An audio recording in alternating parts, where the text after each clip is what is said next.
여러분 안녕하십니까? 코로나19 KBS 통합뉴스룸 5시 뉴스입니다. 독감 백신을 접종한 뒤 숨지는 사례가 오늘도 전국적으로 잇따르고 있습니다. 방역당국은 독감 백신과 사망의 연관성이 아직 규명되진 않았지만 오늘 추가로 보고된 사례들을 면밀히 검토해 중단 여부를 판단하겠다고 밝혔습니다. 서병립 기자입니다. 독감 백신 접종 이후 숨지는 사례가 전국적으로 보고되고 있습니다.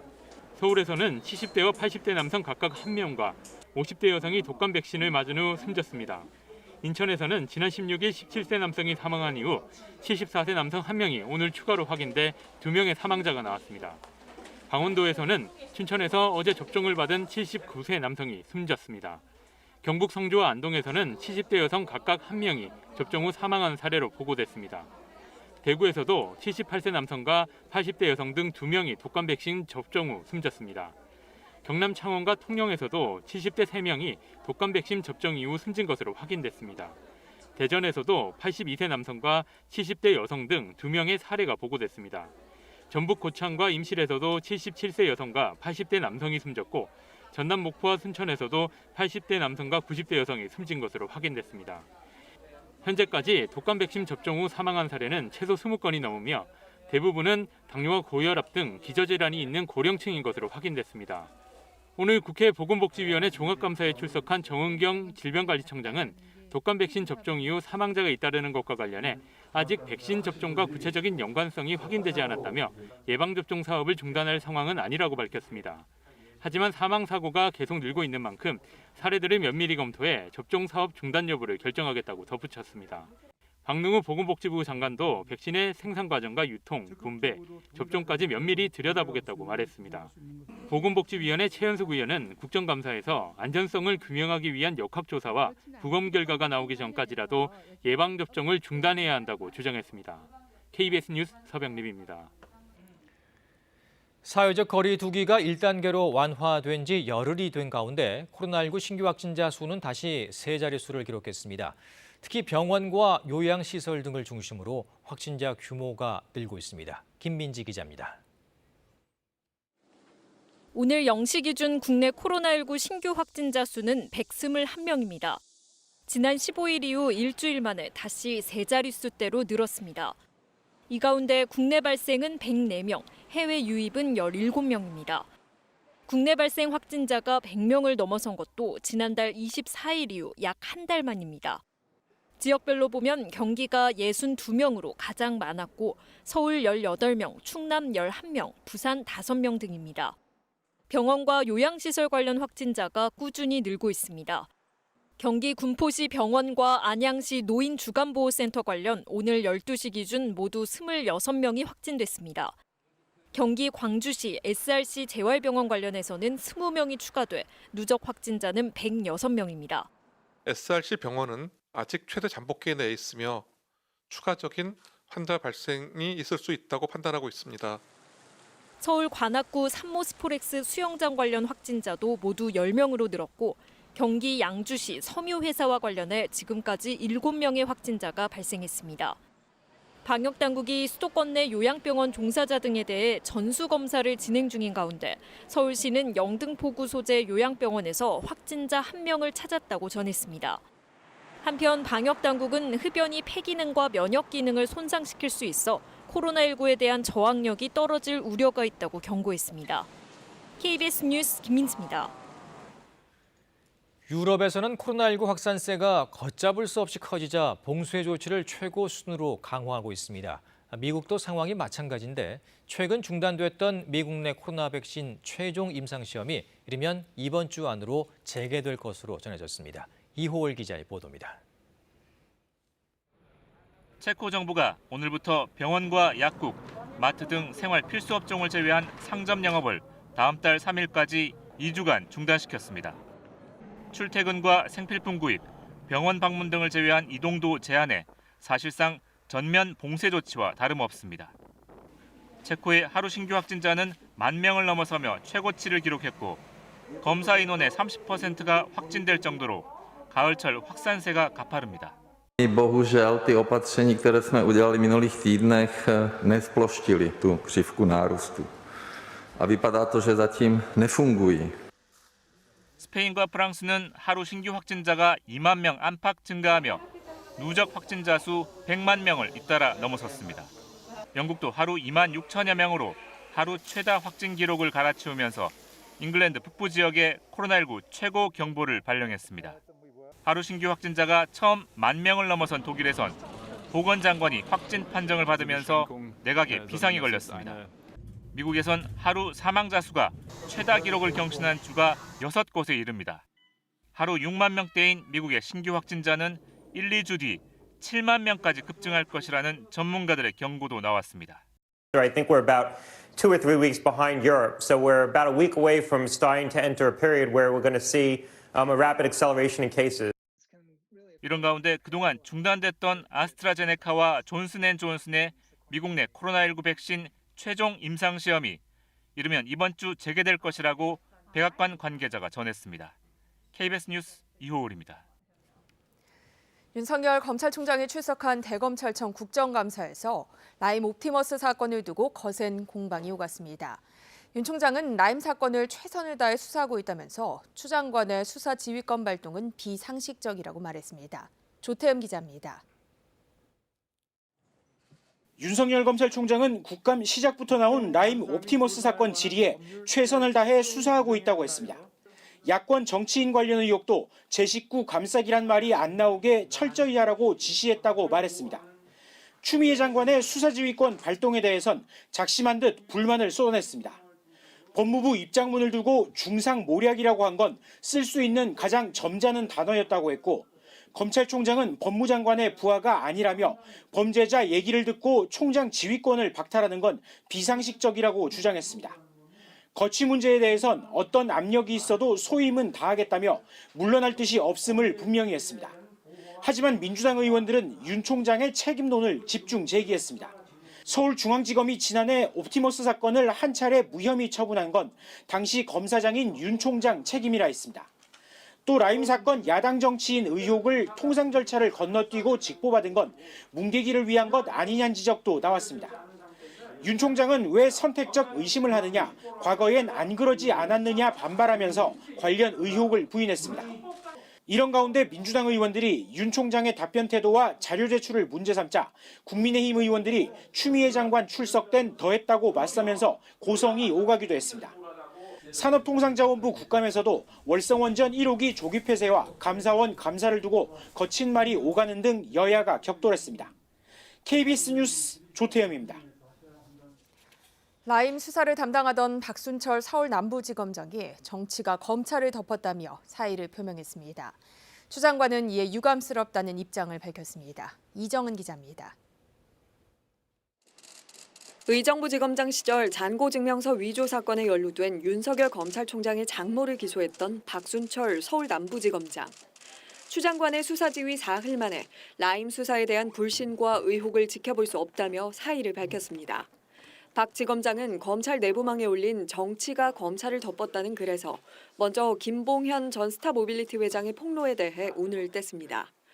검사 비리 의혹은 김 전 회장의 입장 발표를 통해 처음 알게 돼 대검에 보고할 수 없었고, 야당 정치인 연루 의혹은 지난 5월 당시 남부지검장이 총장에게 보고한 뒤 수사가 상당히 진척됐다는 겁니다. 이 때문에 수사무마 의혹은 있을 수 없다고 주장했습니다. 또 김 전 회장에 대한 59차례 조사 중 변호사가 54차례 입회했고 조사 내용도 문서로 남겼다면서 추 장관이 어제 김 전 회장을 반복 소환하며 회유했다고 의혹을 제기한 점을 에둘러 비판했습니다. 윤 총장이 가족 수사에 대해 스스로 회피해왔다면서 가족 등 관련 수사에 대해 수사 지휘를 내린 점도 납득할 수 없다고 박 지검장은 덧붙였습니다. 이에 대해 추 장관은 신속하게 수사해야 할 중대한 시기에 검사장이 사의를 표명해 유감스럽다고 입장을 내놨습니다. 또 해당 수사팀에는 흔들림 없는 수사를 당부하면서 후속 지검장 인사를 조만간 실시할 거라 밝혔습니다. 한편 어제 남부지검 검사 향응 사건 전담팀은 술 접대를 받은 것으로 지목된 이모 변호사의 사무실 등을 압수수색해 휴대전화 속 자료를 확보하는 등 수사에 속도를 내고 있습니다. KBS 뉴스 이정은입니다. 과로사로 추정되는 택배 노동자 사망 사고가 이어지자 CJ 대한통운 대표가 대국민 사과문을 발표했습니다. 택배 분류 지원 인력 추가 투입 등 재발 방지 대책도 일부 내놨습니다. 박예원 기자입니다. CJ 대한통운 박근희 대표이사는 오늘 서울 태평로 빌딩에서 기자회견을 열고 대국민 사과문을 발표했습니다. 박 대표는 연이은 택배기사 사망에 대해 책임을 통감하며 국민 여러분께 큰 심려를 끼쳐드린 점에 대해서도 머리 숙여 깊이 사과드린다고 말했습니다. 또 CJ 대한통운 경영진 모두는 재발 방지 대책에 전력을 기울이고 있다고 밝혔습니다. CJ 대한통운은 사과문 발표와 함께 택배기사와 종사자 보호 종합대책을 발표했습니다. 우선 택배 분류 지원 인력 4,000명을 다음 달부터 현장에 투입합니다. 이미 일하고 있는 1,000명을 포함한 규모입니다. 또 분류 업무에서 벗어난 택배기사들을 대상으로 시간 선택 근무 제도를 도입하기로 했습니다. 아침 7시에서 12시 사이로 업무 시작 시간을 조정할 수 있게 돼 전체 근무 시간도 줄어들 거라는 게 회사 측 설명입니다. 배송량도 조정하기로 했습니다. 전문기관에 의뢰해 건강한 성인이 하루 배송할 수 있는 적정량을 산출하고 초과 물량은 택배기사 서너 명이 팀을 이뤄 분담하는 초과 물량 공유제 도입도 검토합니다. 이 밖에 내년 상반기까지 모든 택배기사가 산재보험에 가입하도록 하겠다고도 발표했습니다. KBS 뉴스 박예원입니다. 부산대 교수 채용 과정에서 심사위원 일부가 점수 담합을 했다는 의혹이 제기됐었는데요. 올해 초 세 번째 심사 만에 교수로 임용된 한 지원자는 지난해에는 같은 논문인데도 채용 분야와 논문이 불일치하다는 이유로 탈락했던 이력이 있었습니다. 김계애 기자가 보도합니다. 심사위원 교수 7명 중 4명이 면접 심사에서 최하점을 주거나 같은 점수를 몰아줘 두 차례 채용이 무산된 부산대 모 학과.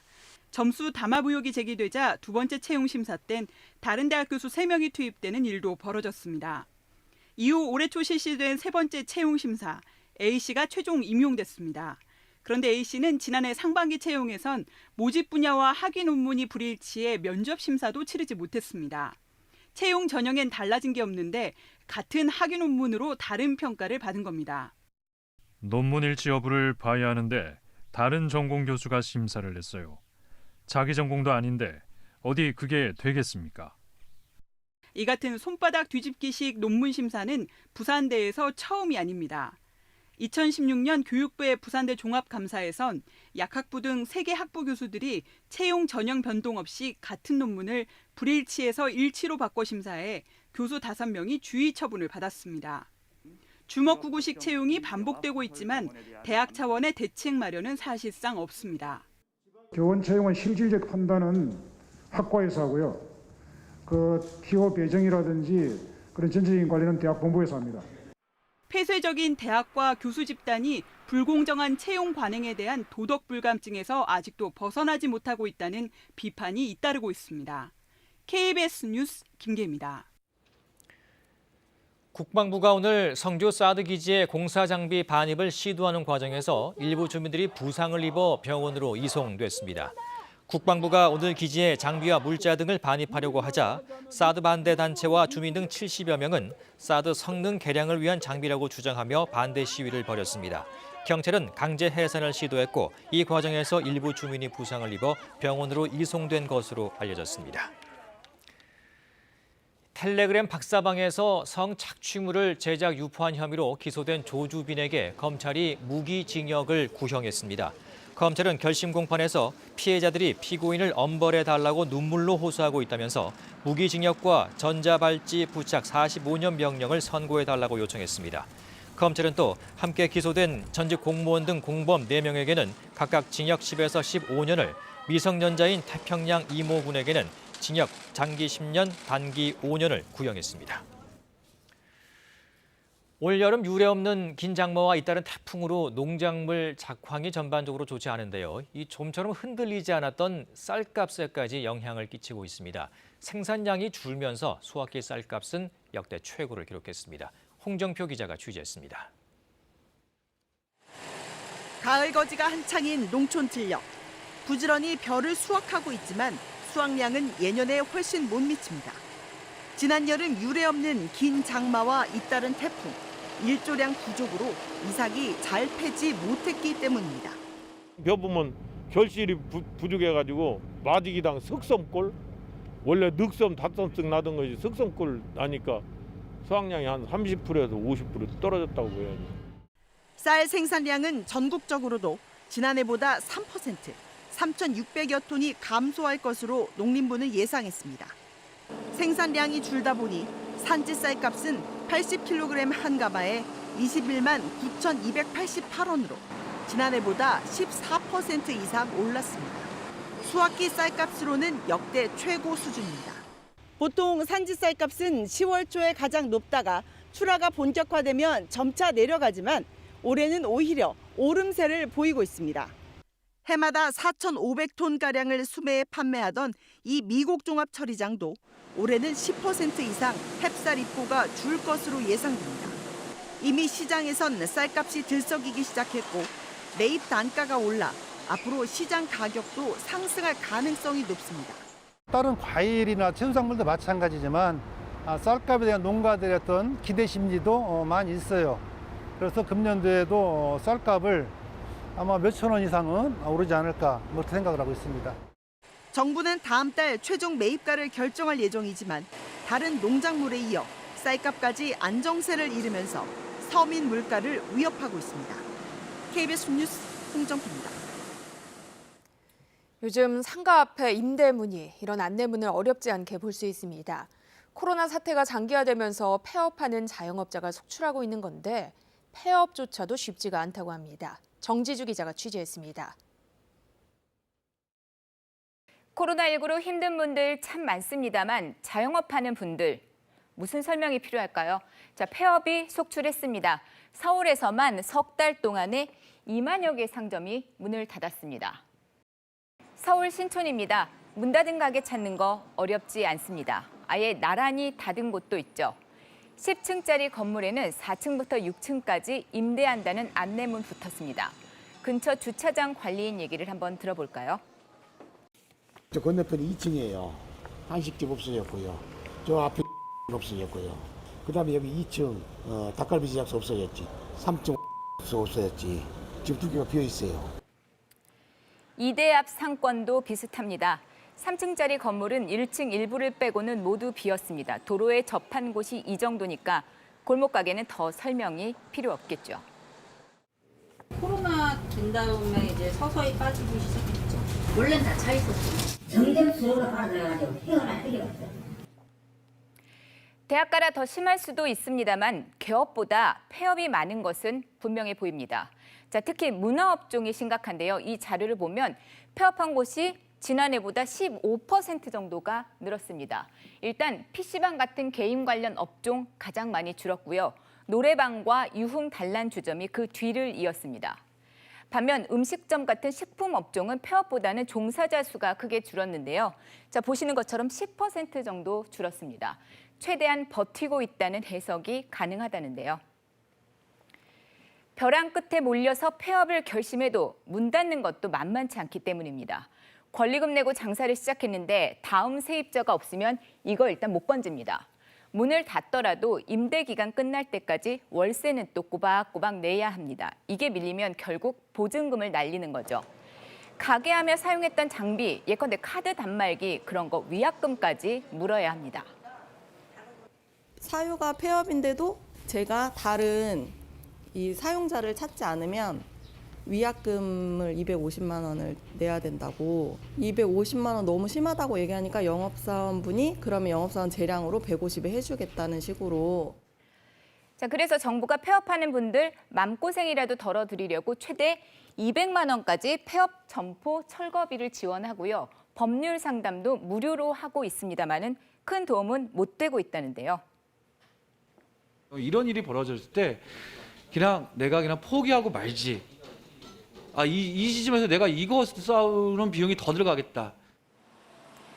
결국 폐업하면서 금전적 손해도 봐야 하죠. 상가 주인 등과 분쟁이 생기면 법적 소송까지 갈 수도 있습니다. 자, 이런 고생 되풀이되지 말란 보장이 없습니다. 그래서 폐업한 자영업자들 100명 중 6명만이 재창업을 하고 있다는 통계도 있습니다. 상당수는 취업이나 취업 준비, 이렇게 사장님을 포기하고 선택을 하고 있다는데요. 자, 급한 대로 자영업자 돕겠다는 대안도 나왔습니다. 임대료 등을 깎을 수 있는 요건에 1급 감염병 등이 포함이 됐습니다. 또 월세가 밀려도 6개월까지는 봐줄 수가 있다는데요. 하지만 그게 얼마나 도움이 될지는 의문입니다. 법원이 정말 굶어 죽을 때까지 기다려야 되는 겁니까? 라고 하는 이 세입자들의 물음에 답을 해줘야 되는 거죠. 판결로서. 이 정도 어려워졌을 때는 어느 정도 임대료가 감액될 수 있습니다라는 기준을 판례로서 좀 정립을 해줘야 됩니다. 여기에 또 폐업하면 소상공인 자격으로 받은 대출금도 갚아야 합니다. 원치 않게 폐업을 했는데 문 닫는 과정도 힘들었습니다. 자, 그래서 안타깝게 경제활동을 포기하거나 아예 은퇴를 선택하는 경우도 있습니다. KBS 뉴스 정지주입니다. 유네스코 세계문화유산인 경기도 수원 화성행궁에서 밤에도 문화제를 즐길 수 있는 야행 행사가 내일부터 열립니다. 특히 올해는 코로나19로 걸으면서 즐길 수 있는 비대면 프로그램으로 진행되는데요. 김기은 기자가 미리 다녀와 봤습니다. 가을밤의 정취를 자아내는 초승달 날의 화성행궁. 그 안에 커다란 둥근 달이 자리 잡았습니다. 사진으로 추억을 담으며 여유롭게 발길을 이어갑니다. 길게 늘어선 청사초롱과 은은한 조명이 궁궐의 운치를 더합니다. 밤에 오니까 낮이랑은 또 다르게 고즈넉하고 되게 분위기가 좋은 것 같아요. 대나무를 다듬어 만든 우산살에 기름 먹인 한지를 발라 만든 전통 우산으로 수놓은 터널, 그리고 강렬한 색감의 아시아 전통 등, 사람들의 염원이 깃든 여민각과 종을 배경으로 펼쳐진 미디어 아트까지 화성행궁 일대에서 다양한 문화재 야행 행사가 열립니다. 기억을 키워드로 하는 야행을 준비했습니다. 화성행궁 주변에 있는 문화시설과 역사에 대한 이야기를 각 요소에서 볼 수가 있을 것이고요. 올해로 4번째, 하지만 공연이나 체험 등의 프로그램은 없습니다. 이전에는 문화 해설사가 함께하는 동반 해설이 있었지만 올해는 코로나19로 비대면 프로그램이 진행됩니다. QR코드에 스마트폰을 대면 역사 해설이 나오고 GPS 음향 시스템에 접속한 뒤 이어폰을 착용하면 발길이 닿는 화성행궁 곳곳의 의미를 설명해 줍니다. 수원 문화재 야행은 오는 25일까지, 화성행궁 야간 개장은 오는 30일까지 이어집니다. KBS 뉴스 김기웅입니다. 전국의 주간 아파트 매매 가격과 전셋값이 모두 상승세를 이어가고 있는 가운데 상승폭이 지난주보다 커진 것으로 나타났습니다. 한국감정원이 10월 셋째 주 전국 주간 아파트 가격 동향을 조사한 결과 매매 가격은 지난주보다 0.12% 올라 상승폭이 0.03%포인트 확대됐고 수도권의 경우 0.09%, 지방은 0.14% 오르며 지난주보다 상승폭이 커졌습니다. 아파트 전셋값은 0.21% 올라 지난주보다 상승폭이 0.05%포인트 커졌습니다. 감정원은 서울 아파트 전셋값의 경우 저금리 장기화로 인한 영향이 있는 가운데 거주 요건 강화와 계약 갱신 청구권 시행으로 매물 부족 현상이 지속하고 있다고 설명했습니다.